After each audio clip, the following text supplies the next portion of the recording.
एक महिला का सपना 100 परिवारों का स्वास्थ्य और समाज की आशा भी बन सकता है। नमस्कार, मैं हूं रजनी कौर और आपका स्वागत करती हूं हमारे विशेष कार्यक्रम उड़ान सपनों से सफलता की ओर में। कैट वुमन विंग्स और न्यूज एफआई 24 के संयुक्त मंच पर हम आज मिलवा रहे हैं आपको एक ऐसी महिला उद्यमी से जिन्होंने सिर्फ एक व्यवसाय ही नहीं खड़ा किया बल्कि एक मिशन शुरू किया है, शुद्ध जीवन स्वस्थ समाज का। हंसा न्याती जी, नमस्कार, मैं आपका बहुत बहुत स्वागत करती हूँ। हंसा न्याती जी हंसराज क्रिएशन की संस्थापक, एक शिक्षिका, संवेदनशील और दूरदर्शी महिला हैं जो ऑर्गेनिक खेती और प्राकृतिक उत्पादों के जरिए समाज को केमिकल मुक्त जीवन की ओर से ले जाने का कार्य कर रही हैं। इनका सपना है कम से कम 100 परिवारों तक शुद्ध जैविक भोजन पहुंचाना और आदिवासी समुदायों को रोजगार के लिए सशक्त बनाना।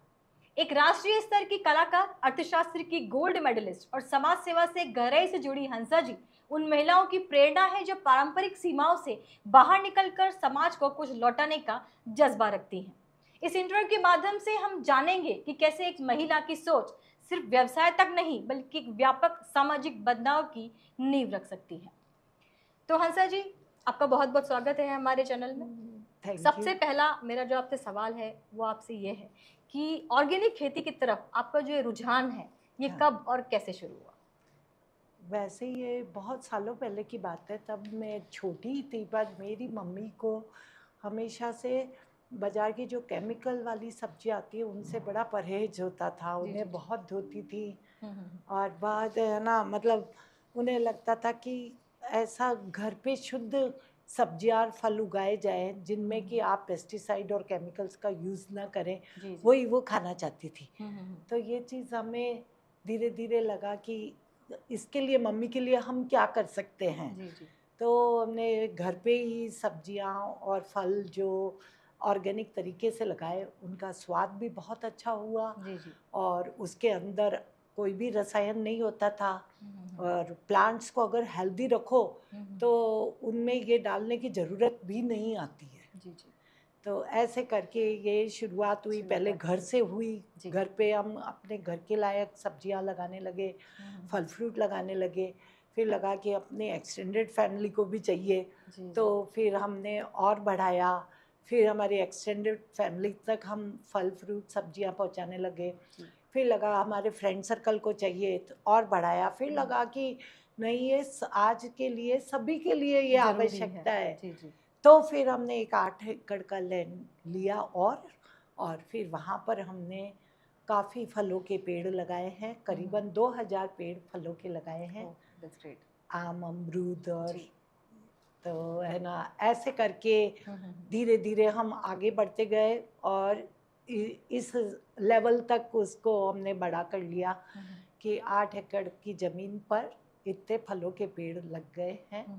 और अब मतलब पूरा ऑर्गेनिक खेती की दिशा में हम बहुत आगे बढ़ चुके हैं। जहाँ आज की दौर में केमिकल्स खेती का बहुत बोलबाला है, ऐसे में ऑर्गेनिक खेती जो आप कर रही हैं तो उसके लिए आपको काफ़ी सारी चुनौतियों का सामना करना पड़ता होगा, तो वो चुनौतियाँ क्या हैं?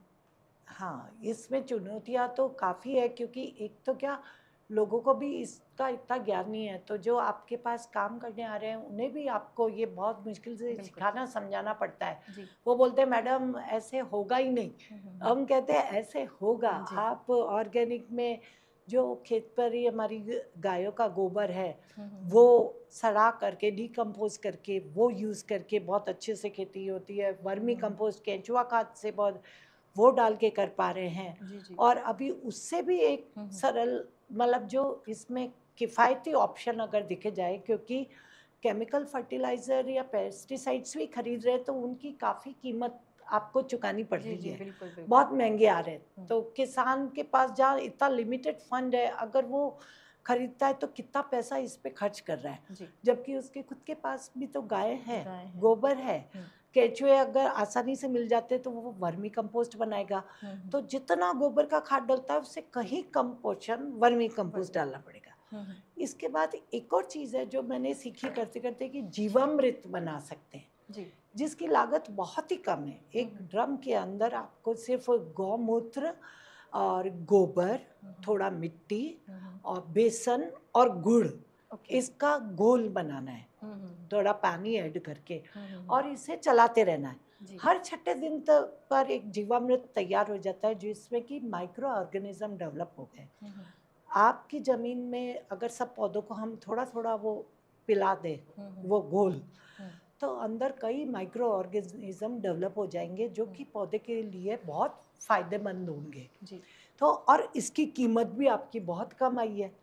तो इस तरह से आपको बहुत महंगी खेती करने की बजाय प्राकृतिक तरीके से करते हैं जी, तो आपके पैसे भी बचते जाते हैं। हैं। जो बात अभी समझ में नहीं आ रही है, जिनको जो केमिकल से करते हैं वो बोलते हैं कि बिना यूरिया तो गेहूं हो ही नहीं हो नहीं सकते, सकता है। या बिना दवाई छटे तो कोई सब्जी लगेगी ही नहीं। फिर वो उसका इम्पैक्ट आपकी ज़मीन पे भी दोबारा पड़ रहा है। अगर आप सालों साल यूरिया और केमिकल यूज़ कर रहे हैं तो आपकी खेती बाड़ी की जो ज़मीन है वो भी तो बंजर हो रही है। वो नेक्स्ट ईयर ही उससे कहीं ज़्यादा डालना पड़ता है, फिर ओके। थर्ड ईयर और ज़्यादा डालना पड़ेगा, फिर एक लेवल तक तो आप बढ़ाते जाओगे, उसके बाद आपकी ज़मीन ऐसी हो जाएगी जिसमें कुछ पोषक कुछ भी तत्व नहीं होंगे, बचे ही बचेगा नहीं। ही नहीं। जबकि बहुत आसान तरीके क्रॉप रोटेशन है, जहाँ आप कभी लेग्यूमिनस क्रॉप लगाओ, मटर है, दालें हैं, तो वो नाइट्रोजन को, या राइजोबियम बैक्टीरियाज होते हैं अंदर, तो वो नाइट्रोजन फिक्सेशन का काम करते हैं। जी, तो क्रॉप रोटेशन के से आप कई अपनी भूमि का बहुत सुधार कर सकते हैं, सिर्फ आपको जानकारी होना जरूरी है। जी। तो आप अपने प्रोडक्ट को जो आपकी जो प्रोडक्ट है या आपकी जो कंपनी है उसके थ्रू आप उनको सुपर पावर फूड कुछ नाम देती हैं। तो वो आपके दिमाग में कैसे आया? हाँ, ये पता था कि जैसे गाँव में जब मैंने अपना, जिस जगह बावली के पास में एक बहुत ही छोटा सा गांव है, वहाँ मेरा फार्म है 8 एकड़ का, तो जब मैं वहाँ जाके उस पे ऑर्गेनिक फार्मिंग करने लगी, तब वहाँ के लोगों के संपर्क में आई मैं। तो तब मैंने वहाँ पाया कि वो लोग जो मेरे यहाँ फार्मर्स वर्कर्स काम करने आते हैं, वो तो बहुत ही माल न्यूट्रिशन वाले लगते हैं। जी, जी। और घर पर भी जहाँ मैं ये काम करवा रही हूँ, इसका प्रोसेस का या चीज़ों को सुखाने का, यहाँ भी मेरे पास जो लेडीज़ आती है तो सभी किसी न किसी परेशानी से गुजर रही हैं, जिसमें कि मुख्यतः ताकत कम है, या शरीर में कहीं दर्द हो रहा है, और कई सारी जो माल न्यूट्रिशन से हो सकती है वो तकलीफ़ें हैं। तो मुझे लगा कि आप ऐसी चीज़ें जो आपकी बॉडी के लिए आवश्यक है, जिनको आजकल सुपर फूड्स बोला जाता है, तो अगर उनका हम ऑर्गेनिक तरीके से उगाते हैं तो कितने लोगों को अपन उससे बेनिफिट और दे फिर आपने पाएंगे। उसको पाउडर फॉर्म में या ऐसे हाँ, फॉर्म में डाइल्यूट कर दिया है कि जिससे कि लोग इजीली एक चम्मच ले रहे हैं और जा रहे हैं, राइट? एग्जैक्टली आजकल समय किसी के समय की पास कमी। नहीं है, तो और रेडीली अवेलेबल चीज़ चाहिए। रेडी टू ईट चाहिए सबको। जी, जी। इवन जो मेरे काम वाली भाइयाँ, उन्हें भी टाइम नहीं है उन्हें भी टाइम नहीं। कि आपने दे दिया तो भी वो बना नहीं पाएंगी, तो आप ऐसी फॉर्म में दो जिससे कि उन्हें कोई वक्त नहीं लगे, तुरंत एक चम्मच चाहे जैसे मोरिंगा पाउडर है सहजन का जी, जो जी, मैं सच बनाती हूँ, बात। जी, जी। सभी जानते हैं, अपने इलाके में तो आसानी बहुत से इजीली हर अवेलेबल घर है, के बाहर अवेलेबल है, लेकिन हम लोग फिर भी उसका वो उपयोग नहीं ले पाते हैं। उसका जी। ले नहीं पा रहे। हम्म, तो फिर अगर उनके पास रेडीली ड्राई पाउडर फॉर्म में वो अवेलेबल है, तो नाश्ते के साथ या खाने का पार्ट बना के आप दही सूप में डाल दीजिए, दाल में डाल दीजिए, और कुछ नहीं होता है। तो बच्चों के न्यूट्रिशन की इतनी कमी रहती है, आप आटे में गूंद आटे में लीजिए, गूंद लीजिए। जी। तो बच्चों को पता भी नहीं पड़ेगा और टेस्ट भी आएगा, और उसके साथ एक न्यूट्रिशन चला जाएगा। जी। ऐसी जो बीट रूट मैंने अपने फार्म पे लगाए, बिल्कुल ऑर्गेनिक तरीके से लगाए, गोबर की खाद में बहुत अच्छे साइज़ के बने, उनको भी ड्राई करके पाउडर बनाया। एक तो वो लाइट वेट हो जाते हैं, उनको कैरी कर सकते हो, आप ट्रैवल में जा रहे हो, दूसरे शहर में जा रहे हो तो लेके जा सकते हो इजीली। बिल्कुल। उसको भी आप सूप में डालिए, पराठा पराठे में बनाइए, दही योगर्ट में डालिए, फ्लेवर्ड योगर्ट बन जाएगा, उसका ड्रिंक बना के पीजिए। तो उसके जितने भी बीट रूट के फायदे हैं वो आप वहाँ इतनी सी पर डिब्बी में डिब्बी ले में ले सकते हैं। सकते हैं। जी। हम्म। आपका एक सपना है कि 100 परिवारों तक तो कम से कम शुद्ध भोजन आप पहुंचाना चाहती हैं। तो हाँ। ये थॉट, ये जो सपना है वो कहाँ किस दिन आपके दिमाग में उपजा था?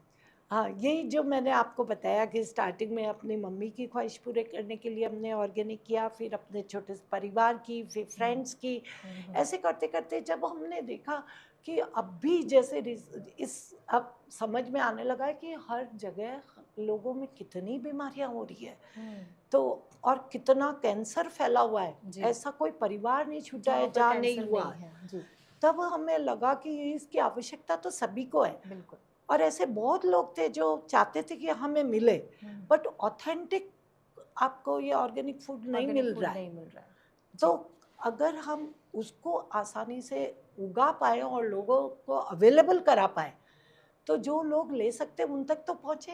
बिल्कुल। तो मुझे लगता है कि आपने 100 परिवार नहीं, मेरे हिसाब से 1000 परिवार तो क्रॉस कर लिए होंगे अब तक। अरे, नहीं, इतना तो अभी ये मेरी भी जर्नी चालू है। जी, जी, और मेरा लक्ष्य है जी। कि मेरी 8 एकड़ जमीन का 1 इंच भी हिस्सा बस खाली न रहे, खाली न रहे। जी। जिसमें कि मैं पूरी भर के लगा पाऊँ। हम्म, जो अफोर्ड कर सकते हैं वो पे करके खरीदे, और जो अफोर्ड नहीं कर सके उन्हें मैं प्रोवाइड कर provide पाऊँ करवा खुले सकते। दिल से, बहुत खुले बहुत हाथ बढ़िया से। सोच है आपकी, बहुत अच्छी सोच है। एक है कि आपने आदिवासी परिवारों को रोजगार देने का यहाँ काम किया है, जिनके पास जमीनें नहीं होती हैं या फिर है तो उनके पास बीज के लिए और खाद के लिए उसके लिए पैसा नहीं है, तो आप उन लोगों को भी अपनी जमीन पर काम करने के लिए प्रेरित कर रही हैं, उन्हें कुछ नई टेक्निक भी सिखा रही हैं, तो उसमें कितनी आप सफल हो पाई हैं? हाँ, मुझे लगता है कि इसमें मैं बहुत ही संतुष्ट हूँ कि इसमें बहुत सफलता मिल रही है, क्योंकि जब मैंने स्टार्ट किया था तो आसपास के लोग इन चीज़ों के बारे में अवेयर नहीं थे। उन्हें जी, जी। लगता भी यही था कि बिना केमिकल, बिना पेस्टिसाइड कोई चीज़ उगा नहीं सकते। मैं उन्हें कहती हूँ कि देखो, खर्चा मैं उठा रही हूँ ना, तो विश्वास करो कि होगा, हम होगा। उगा पाएंगे। जी। तो आओ सीखो। वो लोग मोस्टली अपने खेत एक सिंपल तरीके से गाय बैल या ट्रैक्टर से हकवा के उसमें धान की फसल डाल देते, जो 4 महीने बाद उनको गेहूं मिल जाता है, दूसरे सीजन में उन्हें मक्का मिल जाता है। जी। लेकिन जो हरी सब्जियां और ये पोषक तत्व की उनको या उनके परिवार वालों को जरूरत है, वो करने की वो हिम्मत ही नहीं कर पा रहे। जी, तो जबकि उनके पास काफ़ी ज़मीनें हैं और खाली पड़ी है, जी, और बच्चे लेकिन माल न्यूट्रिशन है, जी। लेडीज जेंट्स सभी माल लैक ऑफ न्यूट्रिशन, एजुकेशन कह सकते हैं कि उनको नहीं पता है कि क्या करना पता ही चाहिए। नहीं है उन्हें। जी, तो ज़मीन क्यों खाली रखनी है? जी, हर सीज़न में सब्जियां होती है, जी। तो सीज़न की सब्जियां लगाए, ताकि उसमें मेहनत भी कम लगेगी, बहुत अच्छी ग्रोथ होगी, और उसका न्यूट्रिशन भी बेस्ट न्यूट्रिशन भी होगा। बेस्ट होगा। जी, तो ऐसा कोई सीज़न नहीं है जिसकी सब्जी नहीं लगती या दालें नहीं दालें नहीं लगती। लगती। जी। तो अगर अपनी अपनी ज़मीन में वो करने भी लग जाए तो, लेकिन फिर दिक्कत आती थी कि पैसा नहीं होगा। तो अब जैसे मैं भी यही देखती हूँ कि जो लोग आ रहे हैं उन्हें मैं रेगुलर एम्प्लॉयमेंट दूँ, जी, ताकि उन्हें रेगुलर, ऐसा नहीं कि 4 दिन काम पे आए 4 दिन उन्हें छुट्टी दे दी।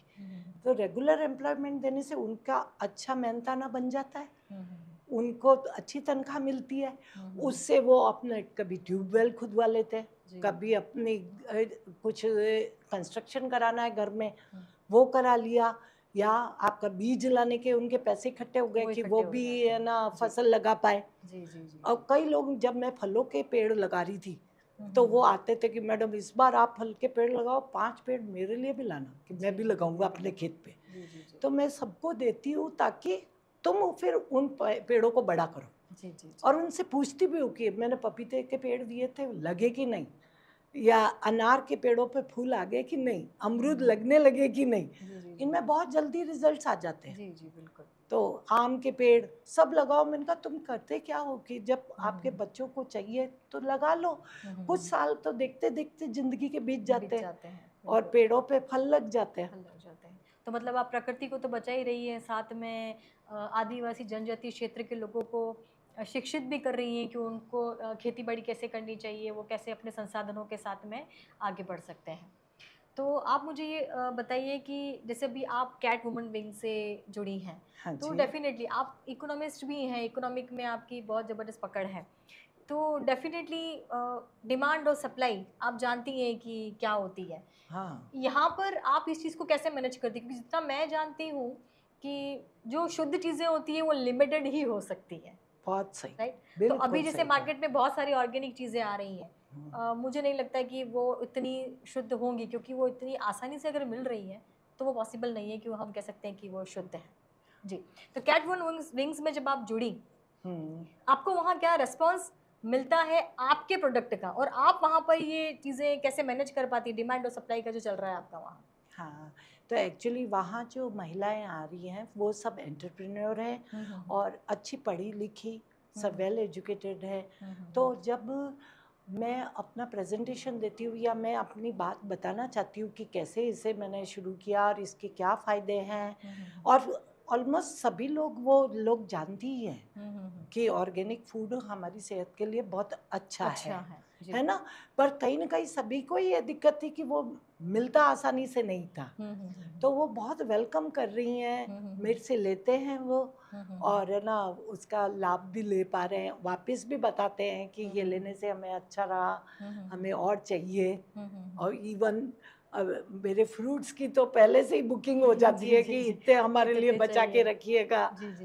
तो ऐसे करके मुझे भी बहुत एनकरेजमेंट मिलता है। और मेरा ये है कि मैं अपने वर्कर्स को जो काम दे रही हूँ वो शहरों तक नहीं आएंगे, जो चीज़ उत्पादन बनाएगा मुझे शहरों तक लाना है और इसे सस्टेनेबल बनाना है। अभी मैं ये नहीं, मुझे पता है कि अभी ये कॉस्ट सारी हमें ही बियर करनी है, लेकिन धीरे धीरे इसे सस्टेनेबल की तरह भी ले जाना है, जिससे कि मैं ज़्यादा लोगों को रोजगार दे पाऊँ, ज़्यादा लोगों को केमिकल फ्री भोजन दे पाऊँ और ज़्यादा से ज़्यादा उत्पादन हो और लोगों तक पहुँचे। कि है ना, ज़्यादा उत्पादन पहुंचा सके। तो उसके लिए वही कहते हैं ना, हम कोई भी बिजनेस करते हैं, हम कोई भी अच्छा काम करते हैं, उसके लिए प्रमोशन और मार्केटिंग बहुत ज़रूरी है। तो क्या आपको कैट वुमन विंग से जुड़ने के बाद में ये चीज़ महसूस हो रही है कि आपको बेनिफिट हुआ है इस चीज़ में? हाँ, डेफिनेटली हुआ है, क्योंकि इतनी सारी महिलाओं तक मैं घर बैठे नहीं पहुंच सकती थी। और जो मेरे वर्कर्स जो रिमोट एरिया में काम कर रहे हैं वो तो शहर, उदयपुर शहर तक भी नहीं आए। तो वो इन महिलाओं तक कैसे पहुंचेंगे? तो उनका किया गया मेहनत, या मैं भी उसे रेगुलर काम तभी दे पा रही हूँ जब मैं उस उत्पाद को शहरों तक ला रही हूँ, शहर से। तो एक जगह इतनी महिलाएं जब जुड़ती हैं तो वो एक दूसरे का बहुत बड़ा सपोर्ट है। जी। तो ये एक मैं मानती हूँ कि इससे बहुत आसान होता है इतने लोगों तक आपकी बात को, आपके प्रोडक्ट को, आपके ऑर्गेनिक फूड को लोगों तक इंट्रोड्यूस करना। और जहाँ तक मैं सोचती हूँ कि महिलाएं हैं जो न्यूट्रिशन को बहुत अच्छे से समझती हैं, उन्हें खुद भी चाहिए, अपने बच्चों के लिए भी चाहिए और अपने परिवार के लिए भी चाहिए, तो शायद आपके लिए मार्केटिंग के लिए सबसे बेस्ट जो प्लेटफॉर्म है वो यही होगा। ये, और इस बात से तो मैं 100% सहमत हूँ कि घर परिवार, बच्चों को, बड़ों को, बूढ़ों को, लेडीज़ या महिलाएं देख रही है तो उन्हें पता है कि किसको कितना न्यूट्रिशन की ज़रूरत है। तो वो उसके लिए एक्स्ट्रा मेहनत हमेशा करने को तैयार रहती है कि बच्चों को पौष्टिक खाना मिले। बड़े बूढ़े हैं तो उनके जैसे उम्र के हिसाब से शरीर में पोषण की कमी रहती है जो कि नॉर्मल फूड से मिल नहीं पाती है, इसलिए मैंने सुपर फूड नाम दिया, जिसमें आंवला है, बीटरूट है, मोरिंगा है, गिलोय है।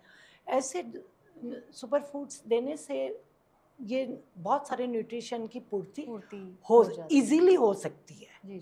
क्योंकि आपको बहुत सारे खाने से भी नहीं मिल पाएगी, तो इसका थोड़ा पार्ट खाने से भी मिलेगी ज़्यादा।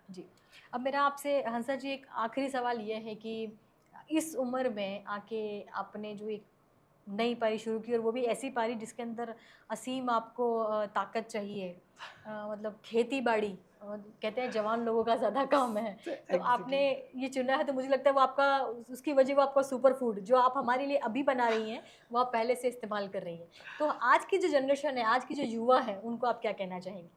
बस मैं तो यही कहना चाहूँगी कि परिश्रम का कोई तोड़ नहीं है।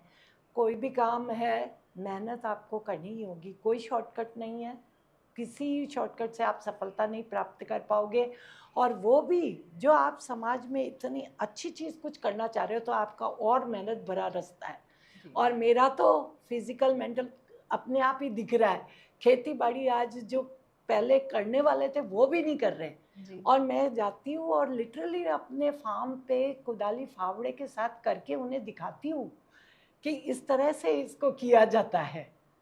तो और लेकिन जब आप अच्छा काम के लिए जाते हैं, आपका मन उस काम को करने के लिए, उस पैशन के लिए इतना जुड़ा हुआ है, तो शरीर में ताकत तो आ ही अपने आप जाती ही आ है, जाती है खुद आती है वो। जी। तो तो जैसा कि अभी आपने सुना हंसा नियाती जी की कहानी, जिन्होंने ऑर्गेनिक खेती के लिए किसी के ऊपर डिपेंडेंसी नहीं रखी, उन्होंने खुद अपने फार्म खरीदे और शुरुआत की ऑर्गेनिक खेती की। उन्होंने तरह तरह के सुपर फूड बनाए हैं, वो ऐसे फूड जो हमारे घर के बाहर ऐसे भी अवेलेबल हैं, लेकिन हम लोग उन पे ध्यान नहीं देते कि उनमें कितना न्यूट्रिशन भरा हुआ है, क्योंकि हमारे पास समय भी नहीं है दौड़ती भागती ज़िंदगी में हमें उस पर फोकस करने की। उन्होंने आपको एक छोटे से पाउडर फॉर्म में, एक छोटी सी डिब्बी में आपका पूरा न्यूट्रिशन बांध दिया है। ये उनकी उम्र का, आप चाहे वो कहिए कि उनको इतना जो ज्ञान उनकी पीढ़ियों से मिला आया है, तो उन्होंने आपके हिसाब से उसको सुपर फूड का नाम दिया है। हंसा जी जैसी और भी महिलाओं से हम आगे अपने इसी प्रोग्राम में मिलते रहेंगे और जानेंगे कि कैसे वुमेन एंटरप्रेन्योर ना सिर्फ अपने लिए फाइनेंशियली स्टेबल हो रही हैं, बल्कि समाज के लिए भी कुछ नया कर गुजरने की कोशिश में लगी हुई हैं। और आप इसी तरीके से हमारे कार्यक्रम को देखते रहें, हमारे चैनल को देखते रहें, सब्सक्राइब करें और अप्रिशिएट करें हमारे सारे प्रयासों को। तब तक के लिए मैं रजनी कौर आपसे विदा लेती हूँ। नमस्कार। नमस्ते।